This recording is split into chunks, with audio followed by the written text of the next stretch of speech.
चलो जो हम 8th चैप्टर करते हैं, pre term labour. Pre term का मतलब है कि जो नॉर्मल ड्यूरेशन होती है 38 वीक्स ऑफ गेस्टेशन, उसके वक्त डिलीवरी होनी चाहिए। अगर उससे पहले हो रही है यानी कि बिफोर 37 वीक ऑफ गेस्टेशन, इसे बोलते हैं प्री टर्म लेबर। अब दो चीज़ें हैं, प्री टर्म डिलीवरी जो होती है वो दो वजह से हो सकती है, या तो प्री टर्म लेबर की वजह से हो सकती है या pre term pre mature rupture of the membrane की वजह से हो सकती है। ठीक है जी।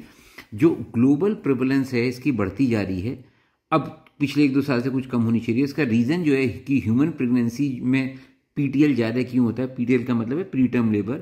उसके दो रीज़न है कि पहला तो आदमी जो इंसान फीमेल जो ह्यूमन बींग्स जो हैं वो बाइपेडलिज्म है, क्योंकि दोनों पैरों पे खड़े होकर काम करते हैं, इस वजह से उनका पेल्विस जो होता है नैरो होता है। और दूसरा एनसेफलाइजेशन होता है, यानी कि ह्यूमन ब्रेन जो होता है बड़ा होता है इन वॉल्यूम।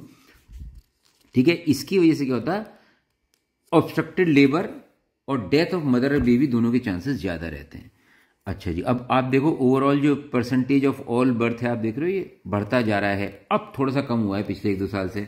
ये कंट्रीज़ हैं जहाँ पे ग्लोबल इंसिडेंस है प्री टर्म बर्थ की। इंडिया में, अफगानिस्तान में बहुत ज़्यादा है, बाकी रशिया में कम है, कनाडा में कम है। आप देखो रेड बर्थ तो ये ज़्यादा वाले हैं। खैर, अच्छा जी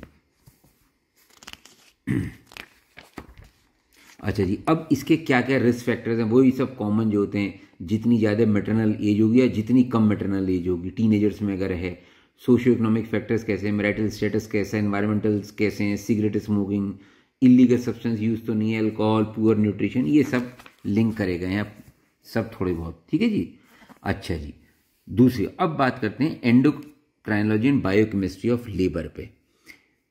देखो जी, the mechanism that control the length of the human pregnancy and signal the onset of labour have been subject of extensive research. भाई बेसिकली लेबर कब होगा, जब यूट्रस कॉन्ट्रैक्ट करना शुरू कर देगा और सर्विक्स का डायलिटेशन हो जाएगा। भाई यही तो है, जैसे ये यूट्रस है और ये सर्विक्स है, तो लेबर कब होगा, जब यूट्रस का कॉन्ट्रैक्शन शुरू हो जाएगा और सर्वाइकल डायलिटेशन शुरू होगा, तभी तो लेबर शुरू होगा। तो during the pregnancy the uterus undergoes marked biochemical and physiology changes while expending to accommodate the growing foetus and remaining quiescent, मतलब साइलेंट पड़ी हुई है। बच्चा तो बढ़ता जा रहा है यूट्रस के अंदर, लेकिन यूट्रस में अगर कॉन्ट्रैक्शन उस समय हो गया तो बच्चे का तो वैसे ही एक्सपल्शन हो जाएगा। तो यूट्रस तो बिल्कुल शांत रहती है, और at the same time the cervix remain rigid and close to retain the developing foetus within the uterus.